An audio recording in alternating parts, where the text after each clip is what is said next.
Welcome to Narayana IAS R&D. Thank you very much for coming here.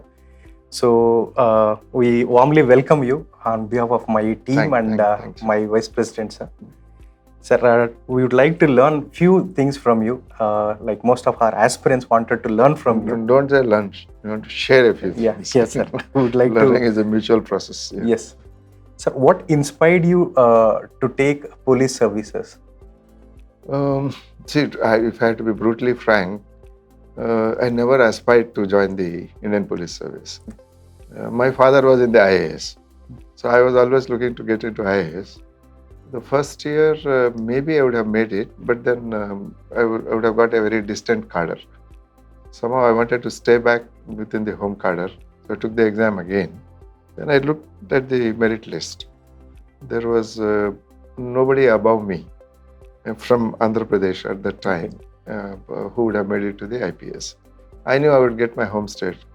Perhaps that was the main reason why I joined IPS. Because I wanted to be among the people whom I understand and the culture in which I have been brought up. Looking back, I think that was the right decision to join IPS.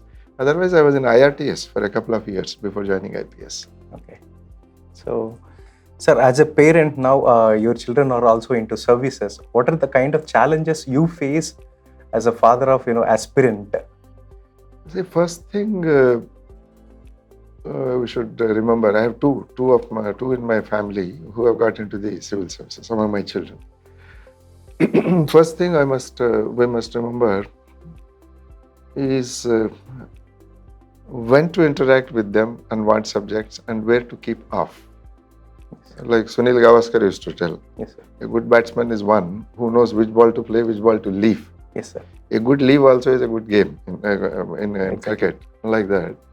Particularly, you should understand the psyche of your child, the candidate who is taking the exam.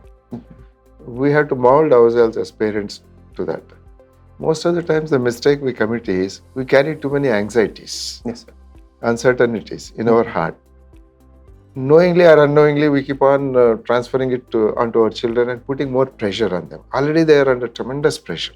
Yes, sir. With the type of very unpredictable nature of the exam, they are under tremendous pressure. We should not be adding on to that pressure, number one. Number two, when we understand a child, whether he requires any help, sometimes staying away from them itself is a great help for them. Yes, sir. I was also very anxious when my son was taking the exam. But it's my wife who would come and say, sometimes he should not even allow me to go towards his room. Like the mythological Puranic Saindava, she would come and stay on the way and say, no, don't go near him. He is doing his work, let him do, don't interfere with him. So we have to understand what he needs. Just give him to that extent. This exam is such that unless the candidate has the worth in him, that fire and zeal in him, nobody can get him into civil services. Not the parents, not the institutes, etc. We can create a very favorable environment for them and give them a little help here and there. Every parent has to understand this. I keep handling a lot of candidates year after year who keep coming to me. One thing that I keep seeing is the over anxiety of the parents. It creates tremendous amount of stress in the candidates. It worsens the situation. Already he is in a very competitive and a very difficult situation. You are adding on to his anxieties, tensions. Whatever you can do to maintain his health, to maintain his psychological health, to see that he is relaxed, to see that he is motivated. If you can do this much, and maybe here and there some material, etc., if you can research and then make it available to him, that's good enough. Otherwise, let him ask what he wants. Yes. Just supply that to him. So you're kind of saying that you need to create space and right resources for them. Exactly. And encourage them through their lows. Exactly. If they are so. You should never think that you are a mentor or a teacher to him. You should always think that you are a facilitator. What he wants, just supply it to him. And then here and there nudge and tell and see that he is psychologically very comfortable while preparing for the exam. But unlike any other exam, this is a very long drawn process. Yes, sir. Even if somebody is going to make it in the first attempt, 1 whole year. There is a time lag between the prelims itself will take some preparation. Then there is a time lag of few months before he takes mains. Then again a time lag for the interview. It's a one year whole process by the time the results come out. So that's why for a long period of time you have to maintain their health, their psyche, as well as he should have that burnout syndrome should not set into them. Yes, sir. Should not set into them. Doing too much at one time and then running out. Yes, sir. Even now I'm seeing some candidates who have qualified for the interview. I was telling them not to rush to Delhi too early. Yes, sir. 2 months, 3 months advance, they have gone there. And then as they're approaching the exam, their anxieties are increasing. They are feeling highly monotonous, taking too many marks and too much of preparation. Yes, sir. So it has to go on an even and a comfortable pace. Yes. So all these are important because UPSC is testing a lot of attributes in you. Whether do you have those attributes tomorrow when you become a civil servant to execute your job properly over a period of 35-40 years. That's why this exam is like a test match, not like a T20 or a one-day match. Yes, T20 you plan out and then you keep on doing session by session. Same way you'll have to do here. Sir, nowadays UPSC examination is becoming more volatile and it's unpredictable completely. Exactly. People are also saying that UPSC is unpredictable public service commission nowadays. Yeah. So in this kind of ecosystem, what is that single piece of advice you give to aspirants who, to keep the medal with him and to proceed further in preparation? See, I've been seeing civil services right from 1978, civil services examinations. I'm really happy with this sort of uncertainty. Yeah. But only one factor where I'm a little uncomfortable is too much of chance factor also has to come in year after year into this exam. If you keep that away, then unpredictability is something I'm very comfortable with. Yeah. The reason is, what is it? Tomorrow you become a civil servant. You are heading a district or heading a police force in a district. See, when you are getting into those sort of jobs, every day you have a challenge.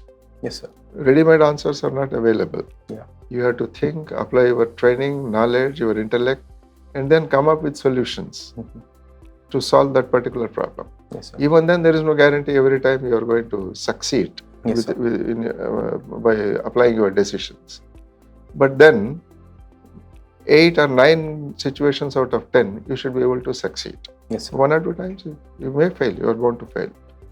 So, in a way, if you see, this civil services examination also is the unpredictability here is training you for the job. It is testing you whether you are able to handle uncertainties.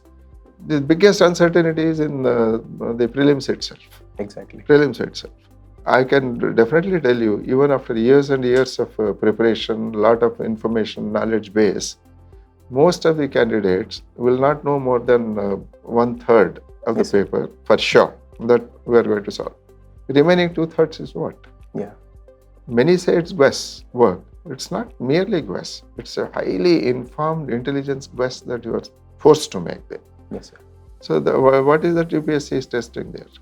Testing the quality of your mind, whether you are logical in your thinking, whether you have sufficient practical information base, and then whether do you possess sound common sense. These attributes. These are something that a candidate has it in him, and he cultivates right from his childhood. So unless somebody is a well-rounded, well-groomed, he possesses that sort of an intellect, it's very difficult for them to clear even prelims. Forget about mains and this one. Exactly. Mains poses a different type of challenge again, because you may know the subject, you may be able to write it, but there is nothing like editing and writing here. Exactly. Everything has to go on one flow. Yes, sir. You pick up a topic, 150 words, you can't fall too short, you can't exceed at all. Yes, sir. And under those constraints, every word that you put in on the paper has to have a value, has to have a relevance, isn't it? Yes, sir. How much time are you getting to tackle one question? 7 to 8 minutes? Exactly. 1 or 2 minutes will go with thinking. In 5 minutes, you have to write 150 words. It's not easy unless it's a highly trained, and a disciplined mind. Mm-hmm. So that attribute definitely they're testing there. Exactly. And another thing that we are seeing now, with the passage of time, see, opinions used to matter when it came to personality test. Yes, sir. But now slowly that has seeped into mains Mm-hmm. and also into prelims. Exactly, sir. Opinion-based questions. Right now, yeah. You see CSAT, second paper, for instance, Yes. in prelims, or even in paper 1 also. Somewhere are the other underlying factors, what opinions you have, that also is getting reflected in the way that you answer your questions. Yes, sir. Most of the times, these questions are arising in the minds of UPSC aspirants when they are taking lengthy preparation, like one attempt, second attempt, third attempt, fourth attempt. I have seen people taking 11 attempts. 11 attempts. And made it ultimately 11th attempt. Yes, sir. So the questions are being asked in different communities now. Do it really worth? So after getting into services, do it really worth the kind of satisfaction or the kind of lifestyle we derive? Do it really worth from your experiences? We would like to know that. I would say it is worth it still. Yes. I can give a very practical example. In my own home, my son got in the year 2016, he wrote, 17 batch he is in. Yes, sir. He had a very lucrative, he is from BITS Pilani. Okay. He had very lucrative options. Yes, sir. Financially, which were much more rewarding financially. Yes, sir. Than what you would get in the IAS. Yes, sir. Still, when the time came, when a decision had to be made, I had a dialogue with him. Yes. I told him clearly, see, this is what you will get if you follow your line, academic line. Yeah. Or if you get into civil, this is what is going to be it. Yes, sir. So he was comfortable. He was telling, okay, I'll try for civils if I get in. Now what he gets here may not be even 10% of what he would got outside. Yes, sir. But life is far more satisfying here. Yeah. You are relevant to the society. And with all the talk of deterioration in civil services, the opportunities, the atmosphere getting highly vitiated, with all this also, still today, for many well-groomed youth in this country, civil services is a huge option. Yes, sir. Many times number one option for them. Option for them. Otherwise, million youth in the country will not be taking this exam year after year, coming from highly informed backgrounds. Yes, sir. There should be something in civils. Otherwise, just like that, they are not coming and doing it. Yes. Year after year, it's getting, with the opening up of the economy, with a lot of new professions coming up. Yes, sir. But still, many are putting it as their number one option when it comes to the career choice. So it's worth it. Yes. Sir, in the present ecosystem, that the information explosion is there. Before, when you compare to the times you got selected, there is information explosion, and similarly, the state services like Telangana State or Andhra Pradesh State or UPSC. So most of the students are confused what kind of attributes they're really testing in the candidate, what they're exactly looking for. So can you suggest 3 to 4 attributes these public service commissions completely look into? See, he has to be a well-rounded personality first. Yeah. Why I'm saying this is, many are putting too much of premium on the information base. They're thinking that is knowledge. Yes, sir. Here, it's not merely the information. Knowledge is a little higher word. Yes, sir. Wisdom is even a higher word. Yes, sir. So they are not merely testing your information base. Yes, sir. How you are applying that knowledge. Ultimately, how wise you are. Yes, sir. In exposing that knowledge and then interpreting that knowledge and then writing appropriate to what is asked for. Yes, sir. These are some of the attributes that they're asking for. Many candidates, unnecessarily, they start logging in 16 hours, 18 hours a day. Yes, sir. This is not required. Yes, sir. Second one is, they put too much of premium on information. Yes, sir. Information can only take you to an extent. Beyond that, there are a lot of other attributes. How you are going to analyze that information. Yes. How you are going to articulate that information. Yes, sir. Articulation again in two ways. One is when it comes to the written papers, yes, mains for instance. It's your articulation in writing, your choice of words, how concise you are, how you are arranging your thoughts in an organized, logical way? Is there a common thread running throughout? Those sort of attributes are definitely called for. Yes, sir. But then when you go to the next stage, Yes, that sir. is the personality test stage, your oral presentation, starting from your body language, the choice of words, how you are delivering it, how effective you are, how influential you are in speaking, all these attributes are definitely going to count. Yes, sir. So ultimately, it's a life of preparation till that particular stage for that youngster. Yes, sir. That counts, that gets reflected. I would definitely say, when you take a competitive exam like this, UPSC one, maybe state service commissions also have started molding themselves after UPSC. This is what we have been seeing. So it's going to be an overall reflection of your personality, how you are going to handle this exam, whether you are going to be successful or not. Of course, given the huge candidate base, 1 million candidates taking in the case of Civil Services UPSC, so 1 lakh and 10 lakh candidates taking in there. So some luck factor here and there plays a part. Yes, sir. Papers being a little unpredictable, favoring a few subjects, sometimes technology oriented, sometimes CSAT oriented, sometimes maybe veering towards humanities, etc. Yes.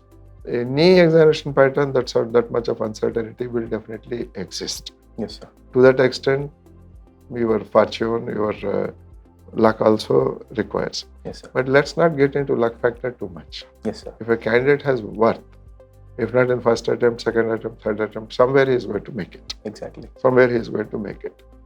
That's why you require too many attributes for this. Yes, sir. Starting from information base, how you are going to analyze it, how you are going to appropriately answer to that particular question, and then ultimately, how you are going to articulate your choice of words, choice of language also is going to matter. Yes, sir. Yes. Sir, in various designations you held in your service, one of the important position you held is for anti-corruption.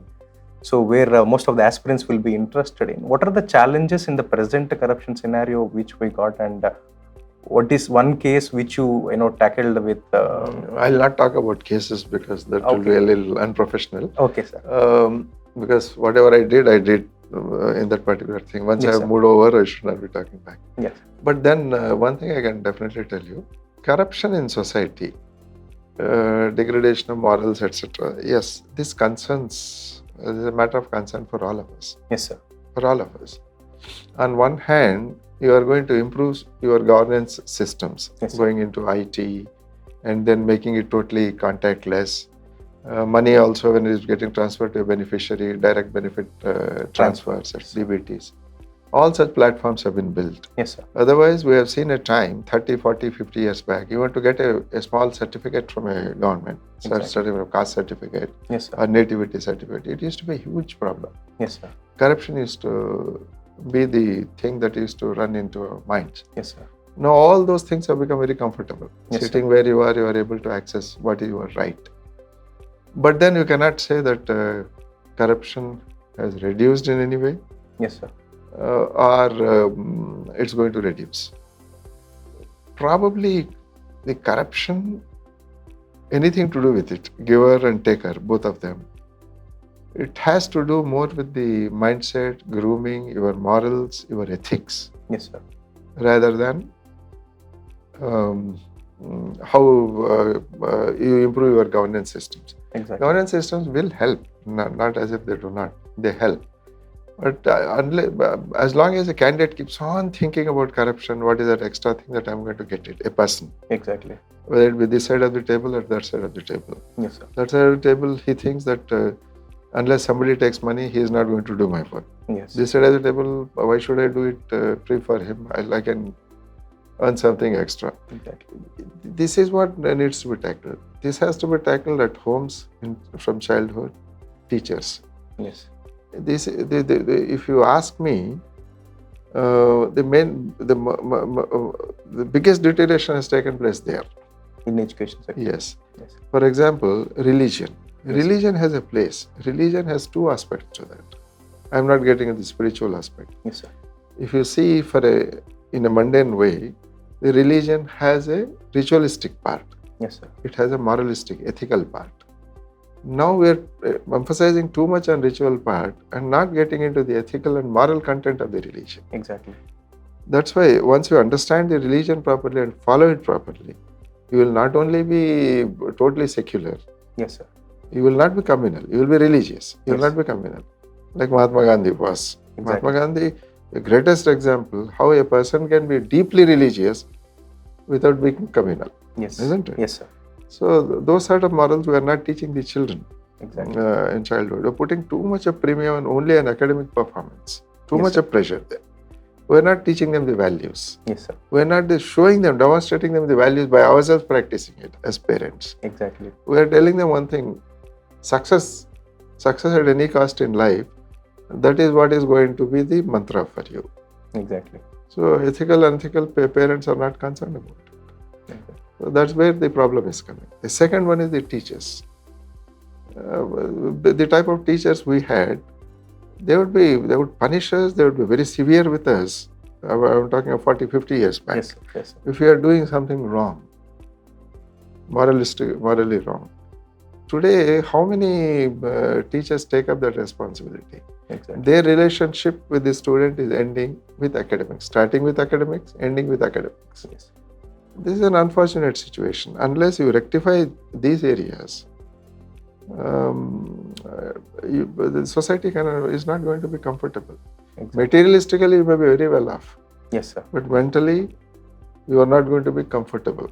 Yes, sir. And then money is going to keep on playing factor.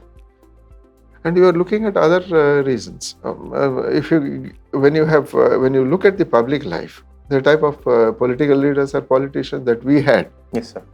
as role models when we were into schools in 1960s and 1970s, and the type of leaders that you have now, Yeah. that also is making a huge difference.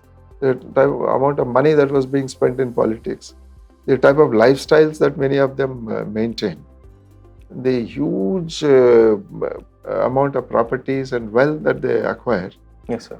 And people are every day looking at this. Exactly. And with the information revolution, with the electronic revolution, everything is coming into your homes. Yes, sir. And televisions, social media, so much of information is coming.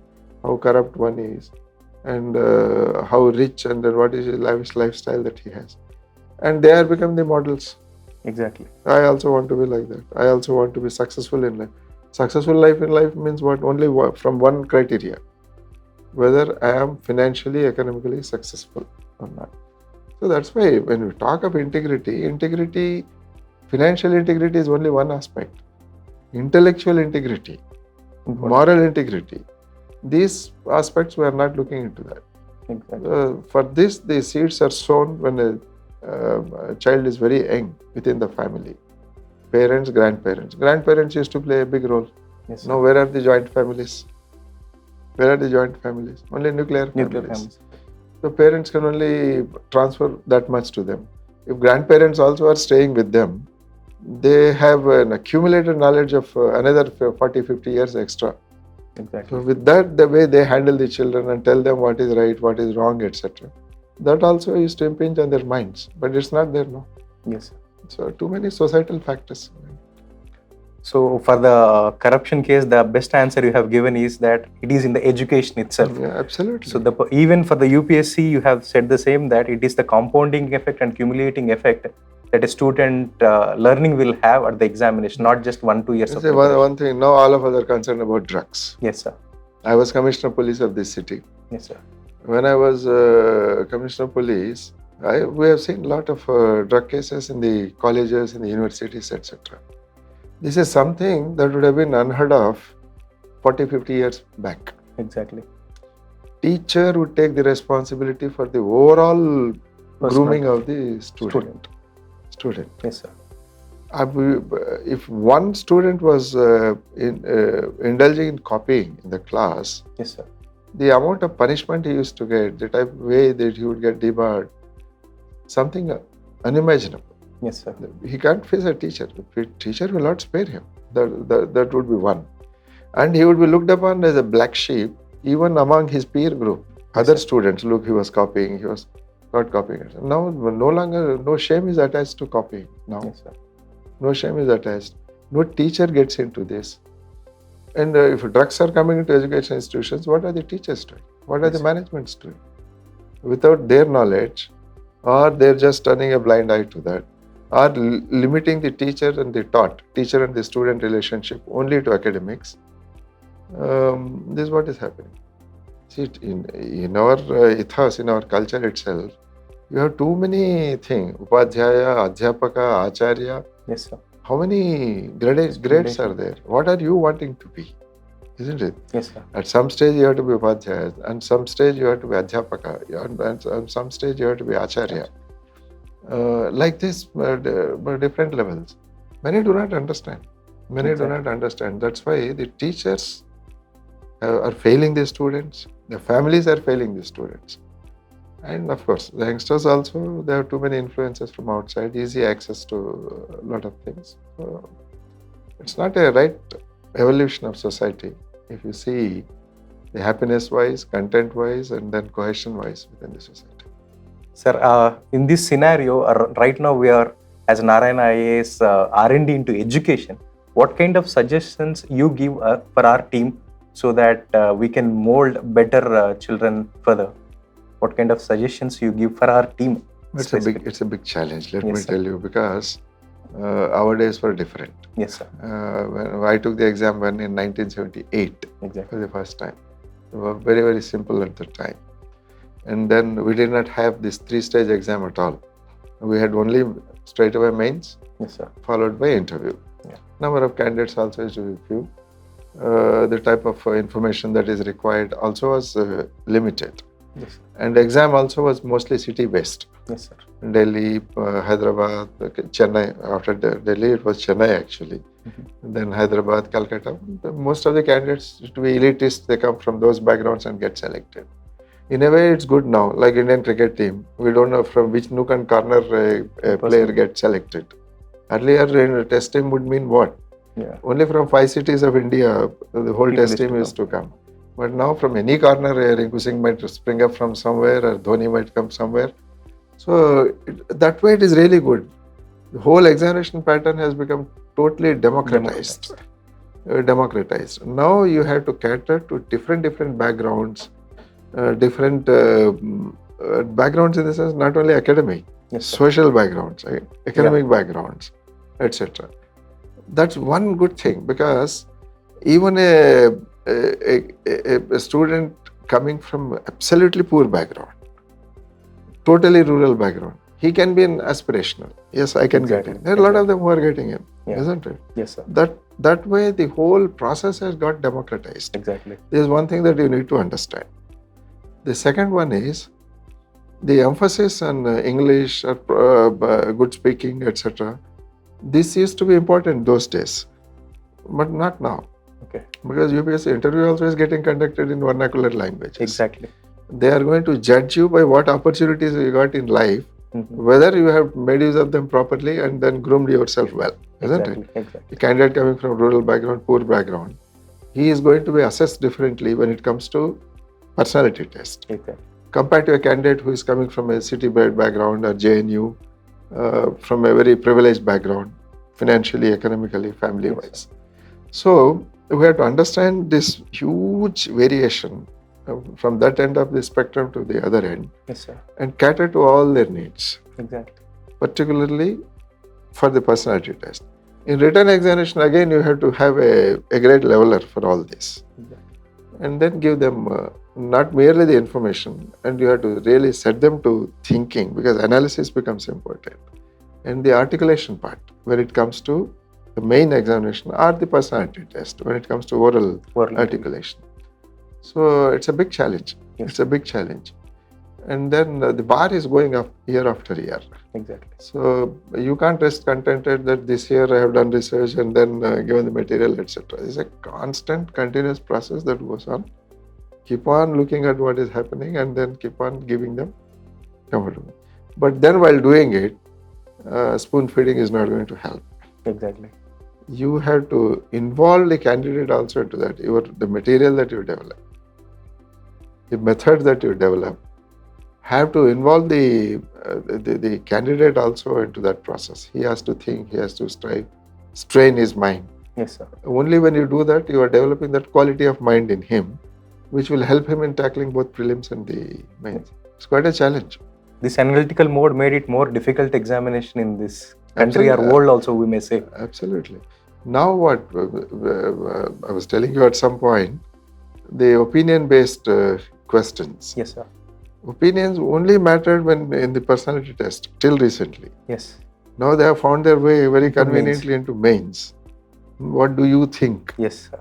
Means what? Comment. My thinking and your thinking will vary. Different.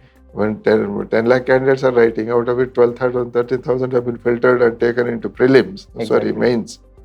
So all of them, each one is going to think in a different way, isn't it? Yes, sir. So he has to write his opinions. Yes. And then in a very imperceptible way, it has found its way into prelims also now. Prelims examination. Prelims. CSAT. Yeah.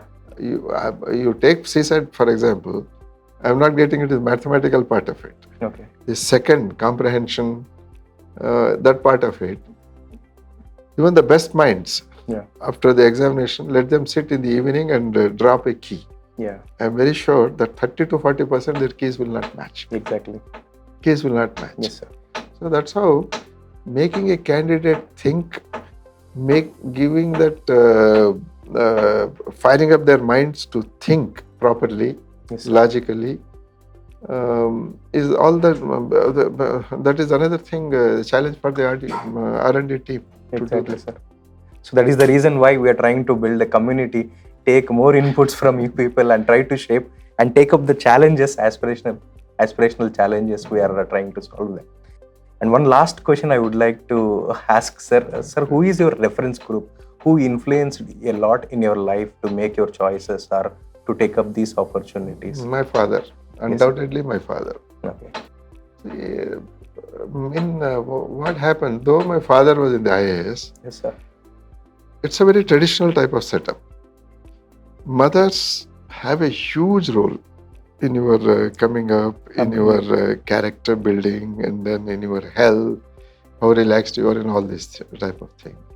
I always looked up to my father. Yes, sir. He was my first guru. And even he never pressurized me to do this, that, etc. He left totally free. But he had one thing. You should relate to society. That's why, though a lot of opportunities came up, but still he will not allow us to go anywhere near elite schools. All my education, my brother's education, my sister's education, all of them went on only in government schools. 100% government schools. Number one. Second one, you will be amazed to know, all my education was done in Telugu medium. Even graduation to some extent I did in Telugu medium only. Okay. Proper interact with the English language, later part of graduation and substantially into the post-graduation when I was doing that. That is the time. Otherwise, I did not feel in any way that pursuing my education in the mother tongue, in Telugu, it came in the way of my intellectual development. Exactly. So these are the attributes that he gave us, the father gave us. Yes, sir. As a government servant, he was definitely a model for me.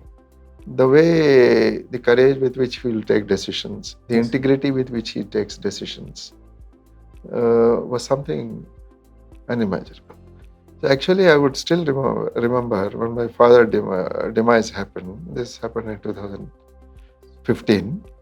At that time, one of his senior colleagues, he came to look up. Later, he sent me a letter also. I preserved that letter. Okay. You know what he mentioned in that? He said, look, your dad and me were colleagues. There was a time when any important decisions had to be taken, and that had to be approved by the political leadership, particularly the chief minister. Okay. We would always take your dad along with us to him. Okay. Once he starts convincing, the CM would definitely say yes to that. Okay. Then he gives the underlying reasons. Why was this possible? He said he had 3 attributes in him. Okay. Number 1, throughout his official career, he never asked for a single posting or anything for himself from the political leadership. Okay. Second one was man of very high integrity, high principles. Yes, sir. The third one was he would make very sound decisions and proper decisions based on merit. Yes, sir. This image he had cultivated over a period of 35 to 40 years of his service. Yes, sir. Now, that is the reason why he was valued, why he was, why his opinions and views were definitely taken by the political leadership. And then in the end, we see some of those qualities coming into you because he was your father and you adored him. That is number 1. Second is please cultivate further and then maintain those qualities. Okay. So that's how I would say that for my official life, definitely he had the profound influence. So much so, even when I was Commissioner of Police or in Hyderabad, when I was faced with difficult situations in my career, etc., the way he would simplify and then tell, look, why are you getting muddled up with all this sort of thinking? Take these 2 attributes, make a decision, whatever decision comes out of it, that is going to be the best decision. He would simplify and then definitely help that. So some of these things definitely helped me in my career. That's why he was definitely my role model. So the inheritance of values you got from him, you are giving to your children. This is like Shankarabharanam. It's like from generation to generation. This is the secret of handling the dilemmas in your career also, right, sir? Somehow, yeah, it was because I also had some very difficult postings. Yes, sir. When difficulties arose also, sometimes I have been asked to go and handle. Yes. Commissioner of Police was a very difficult posting because Telangana movement was raging when I was put into that. Yes. Similarly, in East Godavari, in Guntur, in many other places where I was put as SP, things were going wrong, then you were asked to go there and set right. It helped. It helped in making an image for myself and deriving satisfaction also in handling those situations. And it also trained me for the further life. Yes. And this will help you in your personal life also ultimately. Exactly. So I would like to take away the single message that values are required. This is the input for the parents or for the stakeholders, for R&D, for everyone in the society who wanted to achieve something. It is inheritance of values which does more thing than anything other than knowledge is easy to give, information is easy to give, but values are very, very difficult to give. And to keep also, it is very difficult to keep. Very, very difficult. Yes, sir. Unless a person himself is a role model, he can't give models to others. Exactly. Because more than your words, your conduct and your past definitely will ring bells in their minds. Exactly. So, thank you very much for giving us so many insights from your career and from your personal life also. This is like, a lot to learn for our aspirants, and we'll keep looking for your, valuable inputs for various stages. We'll come back to you again and again. I think you will be helping us further also in our curating processes in R&D, sir. Thank you very much again. Thank you. Nice speaking. Yes, sir.